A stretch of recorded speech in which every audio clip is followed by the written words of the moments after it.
A UK parliamentary report by lawmakers said today that the country's MI5 security services could not have prevented the murder of a British soldier by two extremists in London last year, even though one of the killers had been a high priority in previous inquiries. Sabika Razvi has more. The murder of off-duty soldier Lee Rigby on a London street by two British Muslim converts left a wave of shock in its path last year. And the long-awaited report into the brutal killing will finally be published today. The year-long parliamentary investigation was ordered by British Prime Minister David Cameron, seeking to uncover exactly what British security services, the MI5, knew about the killers, Michael Abidalajo and Michael Adibawale, in advance of the horrific attack.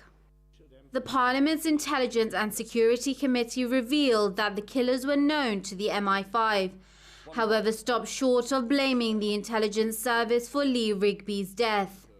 We have concluded that given what the agencies knew at the time, they were not in a position to prevent the murder of Fusilier Rigby. It admitted that Adibalajo in particular was well known for his activities. Arrested in Kenya in 2010 for attempting to cross the border into Somalia to join African terror group Al-Shabaab. He was then passed to British spies. More importantly, it was known that months leading up to the vicious attack, the killer was also posting extremist material on the internet.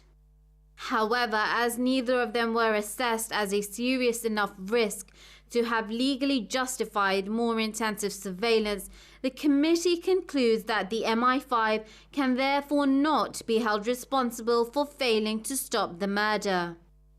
The revelations come only a day after British Home Secretary Theresa May warned that the terror threat to UK citizens by so-called Islamic State fanatics is greater than ever. And just a day before, new counter-terrorism powers were published, which include forcing internet providers to hand details to police, identifying who was using a computer or mobile phone at any given time. May has been earnestly trying to push through new legislations, giving authorities more power to investigate, arrest, and in some cases force relocation of suspected terrorists.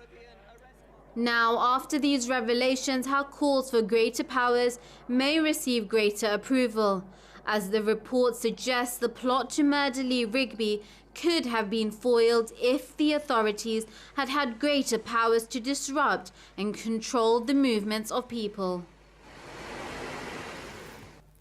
To discuss this issue with us further is political analyst Chris Bambery. Now, we know that the report reveals that two of the men were known to MI5, but not regarded as a serious risk, although one of the men posted extremist material on the internet and was arrested in Kenya for attempting to join a terror group. Would such activity be taken more seriously now, Chris? I find it almost incredible to believe that these people were not taken seriously given what they were doing. And the idea that MI5 needs more powers in which to monitor these people, I mean, crossing the road, going to fight as a foreign fighter for Al-Shabaab or indeed for ISIS is something which would easily be prosecuted for, as we know. Posting material which is calling for the killing of people is a crime, as it is in any country in the world. Why these people were not apprehended before, the fact they were known. MI5, we spend millions of pounds in this country on the security forces. It seems to me you've got two people here who must stand out as being a potential threat. And I think the question must be why MI5 didn't take it seriously. And it's interesting that the inquiry is trying to deflect blame onto the lack of cooperation from internet providers such as Yahoo and Google and so on.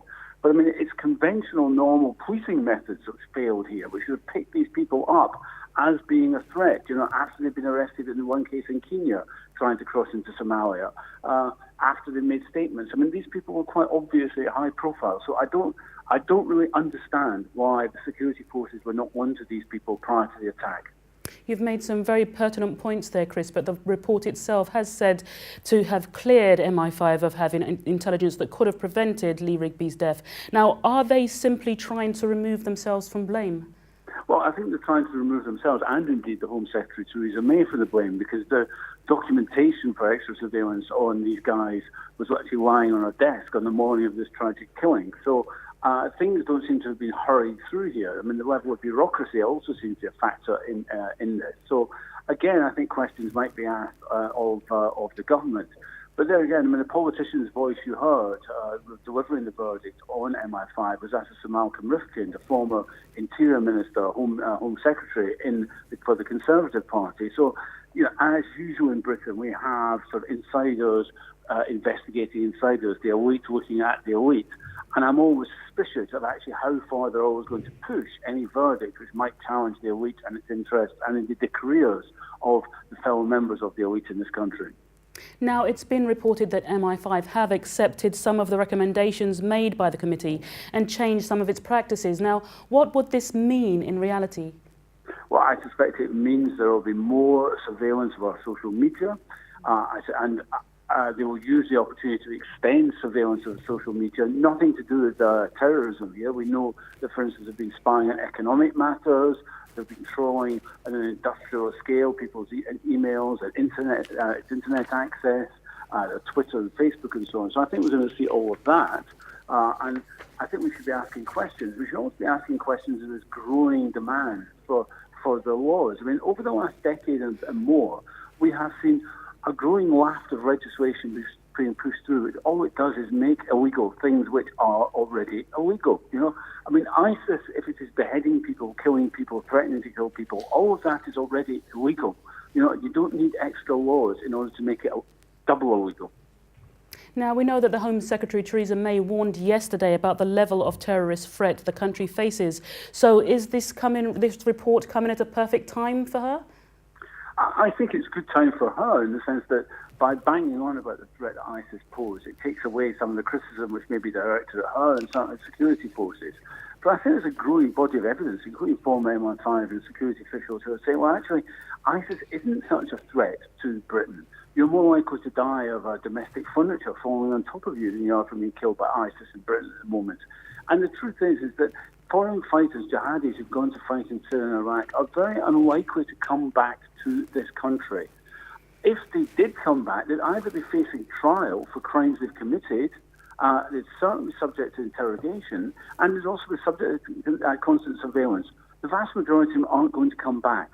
So it's not the threat of foreign fighters, which is what Theresa May is banging on about, which causes a real and significant threat in Britain at the moment. I mean, the problem may come from exactly the nature of these two people who carried out this attack in Lee Rigby, domestic terrorists, people who are born, brought up and live here, reacting against British foreign policy, reacting against the actions of the British government. Chris, I'm afraid that's all we have time for. I'm sorry to cut you there. Thank you very much for joining us. Chris Bambery, political activist.